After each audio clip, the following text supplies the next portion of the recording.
So let's do this for Taurus. If you're not a Taurus, take it for your second house. Feel free to like, share, follow, comment, subscribe, which are for one-on-one reading. One-on-one readings are $2 a minute. If you want to learn how to read tarot professionally, reach out. I have courses available. Spirit of Gratitude, all the highest possible messages for Taurus at this time. And or second house. So,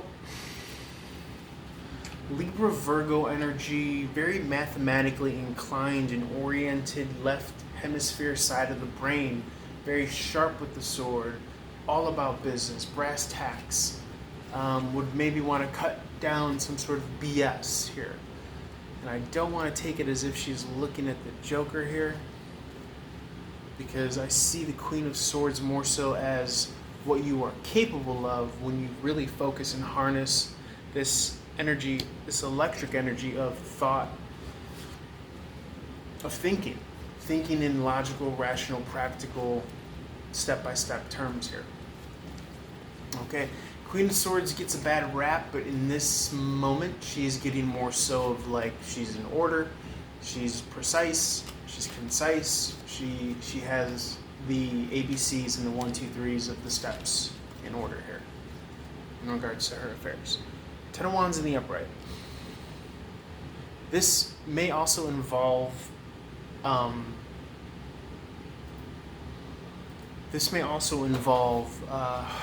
ending something, putting down something that's been a heavy burden or a heavy work to you, a heavy workload or a heavy way of thinking, almost as if you have to carry everything all at once every single day is what it comes across like.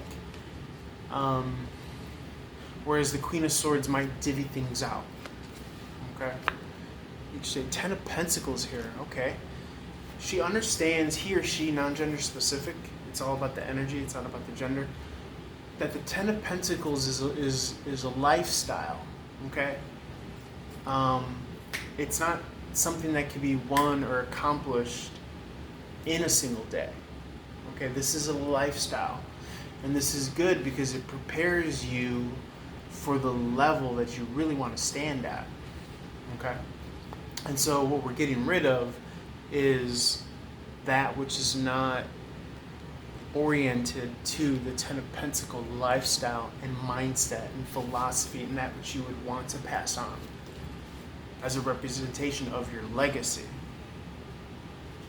You also have the Queen of Wands here, Aries Pisces energy, the embodiment of someone that doesn't necessarily break their neck as much, not really toiling, very much so more an influencer, and so can be making influencer money and or a higher tax bracket. 5 of Pentacles here, turning a corner, the friction needed to start the fire, to light the fire, to ignite something, lift off of the ground.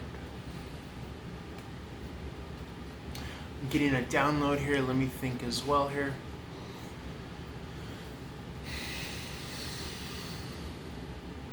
Because remember, the 5, the number 5 itself is going to be, I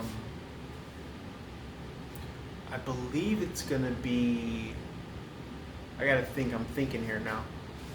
It's either going to be Saturn or Jupiter. I forget which way it's going to be. I know that the 5 in the upright, the shape of the 5, the classic shape of the 5, or however you're viewing this, it's the cross, right? It's the cross over the heart. But we got to think about this now because it's like, you know, depending on if it's pointing upward, it might represent Saturn or Jupiter. It escapes me. This is something you could probably look up as well, though. But in a certain upward position or reverse position, it could represent the soul overcoming the flesh. And then if it's in reverse, it could represent the flesh overcoming the soul. Now, we're in the business of the soul overcoming the flesh. That's what I'm preaching. That's what I'm practicing here. So, for the purposes of, let's say the 5 in the reverse from the traditional tarot, I always read that as going within, right? And that is where the soul would overcome the flesh here, or maybe even the conflict of lack here. Which brings me to the conclusion of, well, abundance is a state of mind, right? It's a lifestyle that you can lead a priori prior to seeing the 3D around you. And it's also something that you could usher in, and it's something that you could influence. It's a mindset that you could influence.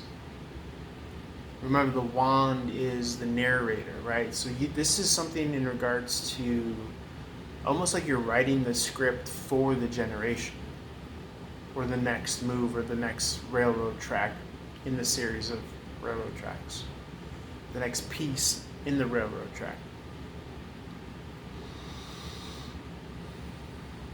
And it's not going to be what the Queen of Swords necessarily knows or understands, because she only represents playing with all of the pieces that we are already given.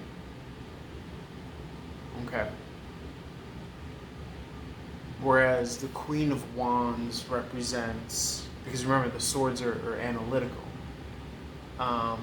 So the Queen of Swords in this case would be taking away what no longer serves, maybe what's outdated, so that the Queen of Wands could step in and write a better addendum to the game that we're currently playing.